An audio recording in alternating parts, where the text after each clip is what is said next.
ಜಿ5 ಇರುವಾಗ ನೀವು ನಿಮ್ಮ ನೆಚ್ಚಿನ ಶೋಗಳನ್ನ ಎಂದಿಗೂ ಮಿಸ್ ಮಾಡಿಕೊಳ್ಳುವುದಿಲ್ಲ. ಅದು ಸಂಪೂರ್ಣ ಉಚಿತವಾಗಿ. ನಮ್ಮ ಪುಟ್ಟಲಕ್ಷ್ಮಿ ಎಷ್ಟು ಮುದ್ದಾಗಿ ಕಾಣ್ತಿದ್ದಾಳಲ್ವಾ? ನಾನು ಮಾತಾಡ್ತಾ ಇದ್ರೆ ನನ್ನೇ ನೋಡ್ತಿರ್ತಾಳೆ. ಇವತ್ತು ನಮ್ಮ ಪುಟ್ಟಲಕ್ಷ್ಮಿಗೆ ನಂದೇ ದೃಷ್ಟಿ ತಗೊಳ್ಳೋ ಥರ ಇದೆ. ಮೊದಲು ಇವಳು ಕೈಗೆ, ಕಾಲ್ಗೆ, ಗಲ್ಲಕ್ಕೆ ಒಂದು ದೊಡ್ಡ ದೃಷ್ಟಿ ಬಟ್ಟಿಡ್ಬೇಕು. ಏನ ದೊಡ್ಡದಾಗಿ ದೃಷ್ಟಿ ಬೊಟ್ಟು ಇಡ್ಬೇಕಾ? ಇಲ್ಲ ಇಲ್ಲ, ದೃಷ್ಟಿ ಬೊಟ್ಟು ಇಡ್ಲೇಬೇಕು ಅಂತ ಆದ್ರೆ ಚಿಕ್ಕದಾಗಿ ಯಾರಿಗೂ ಕಾಣ್ದಿರೋ ಹಾಗೆ ಇಡಬೇಕು. ನೋಡಕ್ಕೆ ಮುದ್ದಾಗಿ ಕಾಣ್ಬೇಕು. ದೃಷ್ಟಿ ಬೊಟ್ಟಿಡೋದು ದೃಷ್ಟಿ ಆಗದೆ ಇರಲಿ ಅಂತ. ದೃಷ್ಟಿ ಬೊಟ್ಟಿಟ್ಮೇಲೆ ಮುದ್ದಾಗಿ ಕಾಣ್ತಿದ್ರೆ ಮತ್ತೆ ದೃಷ್ಟಿ ಆಗುತ್ತೆ. ಹಾಗಂತ ಮಗುಗೆ ದೊಡ್ಡ ಬೊಟ್ಟಿಡಕ್ಕಾಗುತ್ತಾ? ನಮ್ಮನೆ ಪುಟ್ಟಲಕ್ಷ್ಮಿ ಎಲ್ರಿಗಿಂತ ಅಂದವಾಗಿದ್ದಾಳೆ, ಮುದ್ದಾಗಿದ್ದಾಳೆ. ಅಂಥದ್ರಲ್ಲಿ ಅವಳು ಕಪ್ಪು ಬೊಟ್ಟಿಟ್ರೆ ಏನು ಚೆನ್ನಾಗಿ ಕಾಣುತ್ತೆ? ನೋಡು, ನಿಂದೇ ಅರ್ಧ ದೃಷ್ಟಿ ಆಗ್ತಾ ಇದೆ.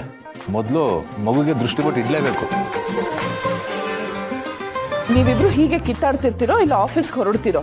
ಇಡೀ ದಿನ ಬೆಳಗಿಂದ ಸಂಜೆವರೆಗೂ ಹೀಗೆ ಮಗು ಆಡಿಸ್ತಾ ಕೂತಿದ್ರೆ ಆಫೀಸ್ ನೋಡ್ಕೊಳ್ಳೋರು ಯಾರು? ನಡೀರಿ, ಈಗ ಆಫೀಸ್ಗೆ ಹೊರಡಿ.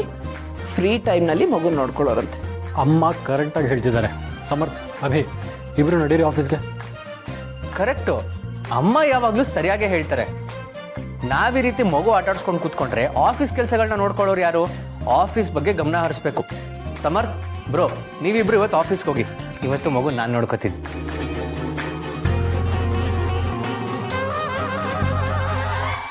ಮಗು ನೋಡ್ಕೊಳ್ಳೋದಕ್ಕೆ ನಾವಿದ್ದೀವಿ. ನಿನ್ನ ಬುದ್ಧಿವಂತಿಕೆನ ನೀನು ಇಲ್ಲಿ ತೋರಿಸ್ಬೇಡ. ಮೊದಲು ಆಫೀಸ್ಗೆ ಹೋಗು. ಅದು ಹಾಗಲ್ಲ, ಅದಕ್ಕೆ ಅಮ್ಮಂಗೆ ನಿಮಗೆ ದಿನ ಇಡೀ ಮಗುನ ನೋಡಿಕೊಂಡು ಸುಸ್ತಾಗಿರುತ್ತೆ. ಸೊ ಅದಕ್ಕೆ ನಾನು ಇವತ್ತು ಮನೆಯಲ್ಲೇ ಇದ್ದು ನಿಮ್ಮಿಬ್ರಿಗೆ ಹೆಲ್ಪ್ ಮಾಡ್ತೀನಿ. ನಾವಿಬ್ಬರೇ ಯಾಕೆ ಮಗು ನೋಡ್ಕೋಬೇಕು? ದೀಪಿಕಾ ಇಲ್ವಾ? ದೀಪಿಕಾನು ಮಗು ನೋಡ್ಕೊಳ್ತಾಳೆ. ಏನ? ದೀಪಿಕಾ ಮಗುನ ನೋಡ್ಕೋತಾಳ? ಅವಳಿಗಿನ್ನೂ ಕರೆಕ್ಟಾಗಿ ಮಗುನ ಎತ್ಕೊಳಕ್ಕೆ ಬರಲ್ಲ, ಅಂಥದ್ರಲ್ಲಿ ಮಗುನ ಹೇಗೆ ನೋಡ್ಕೋತಾಳೆ? ನಿನಗೂ ಮೊದಲು ಮಗುನ ಎತ್ಕೊಳಕ್ ಬರ್ತಾ ಇರ್ಲಿಲ್ಲ. ಈಗ 3 ಹೊತ್ತು ಮಗು ಜೊತೆ ಆಡ್ತಾ ಕೂತಿರ್ತೀಯ. ಅದೇ ರೀತಿ ಅವಳು ಕಲ್ತ್ಕೋತಾಳೆ. ಪಾಪು, ಮಗುನ ದೀಪಿಕಂಗ್ ಕೊಡು.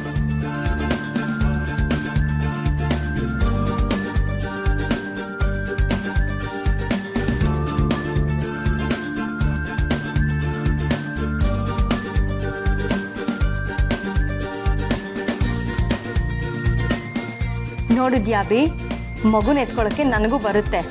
ಇನ್ಮೇಲೆ ನೀವು ಯಾರೂ ಮಗು ಹತ್ರ ಸುಳಿಯೋ ಹಾಗೆ ಇಲ್ಲ. ಮಗುನ ನೋಡ್ಕೊಳ್ಳೋಕ್ಕೆ ನಾನಿದ್ದೀನಿ.